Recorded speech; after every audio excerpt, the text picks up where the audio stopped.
इधर जम्मू कश्मीर के राजौरी में मुठभेड़ में सुरक्षा बल के जवानों ने आतंकी संगठन लश्कर-ए-तैयबा के 2 आतंकियों को ढेर कर दिया, लेकिन कार्रवाई के दौरान सेना के 2 अधिकारियों समेत 5 जवान भी शहीद हो गए, जबकि 2 जवान गंभीर रूप से घायल हो गए।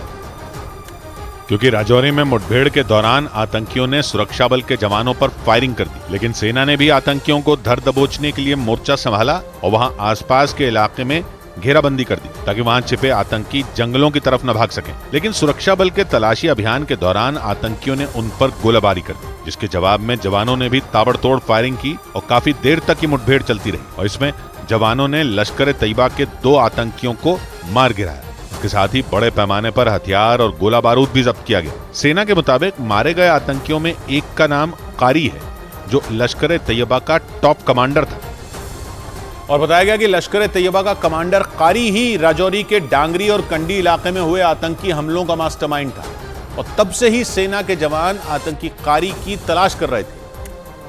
जिसे मारकर सेना ने बड़ी सफलता हासिल कर ली। क्योंकि 1 जनवरी को राजौरी के डांगरी इलाके में भीषण हमले कर आतंकियों ने वहां 7 लोगों की जान ले ली थी। बताया गया कि उस हमले के पीछे लश्कर-ए-तैयबा के कमांडर कारी का ही हाथ था, जबकि इसी साल मई में राजौरी के कंडी इलाके में आतंकियों और सुरक्षा के बीच जो मुठभेड़ हुई थी, उसमें सेना के 5 जवान शहीद हो गए थे। दावा है कि डांगरी और कंडी दोनों ही हमलों में लश्कर के कमांडर कारी ने पूरी प्लानिंग की थी और भीषण हमलों को अपने मददगारों के साथ मिलकर अंजाम दिया था। इतना ही नहीं, बताया जा रहा है कि लश्कर-ए-तैयबा अपने कमांडर कारी की मदद से जम्मू कश्मीर को फिर से दहलाने के लिए प्लानिंग कर रहा था, लेकिन सेना ने उसके मंसूबों पर पानी फेर दिया। क्योंकि दावा है कि लश्कर-ए-तैयबा का कमांडर कारी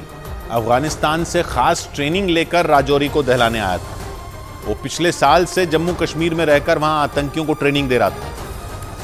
और उन्हें जम्मू कश्मीर में बड़े हमलों को अंजाम देने के लिए तैयार कर रहा था। बताया जा रहा है कि लश्कर-ए-तैयबा का कमांडर कारी पाकिस्तान का रहने वाला था और उसने जम्मू कश्मीर में आतंक फैलाने के लिए अफगानिस्तान में खास ट्रेनिंग ली थी, इसलिए उसे किसी भी इलाके में विस्फोट करने में महारत हासिल थी। इतना ही नहीं, वो ट्रेंड स्नाइपर के तौर पर जाना जाता था। बताया जा रहा है कि ऐसे आतंकी जंगलों में कई दिनों तक भूखे रहकर भी खुद को जिंदा रख सकते हैं और इसलिए लश्कर-ए-तैयबा ने उसे जम्मू कश्मीर में आतंकियों को ट्रेनिंग देने की कमान सौंप रखी थी ताकि वो सुरक्षा बल के जवानों का मुकाबला कर सके, लेकिन सेना ने उसे मार गिराया। लेकिन सेना की मुठभेड़ से पहले लश्कर का कमांडर कारी और उसके साथी लोगों को डरा धमकाकर राजौरी के बाजीमाल इलाके में छिपे थे,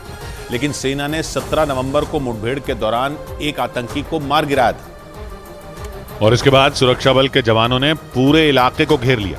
लेकिन तभी आतंकियों ने फायरिंग शुरू कर दी। सूत्रों के मुताबिक शुक्रवार को भागकर छिपे दोनों आतंकियों की मदद वहां के ही रहने वाले किसी आदमी ने की और इसके बाद कमांडर कारी और उसके साथी बाजीमाल इलाके से भाग निकले थे, लेकिन सेना ने उनकी तलाश में सर्च ऑपरेशन तेज कर दिया क्योंकि सुरक्षा बल के जवानों को 17 नवंबर को हुई मुठभेड़ के दौरान ही कमांडर कारी और उसके साथी के फरार होने का पता चल गया था। इसलिए सेना ने उन दोनों को धर दबोचने के लिए तलाशी अभियान जारी रखा और आखिरकार उन्हें मुठभेड़ में मार गिराया।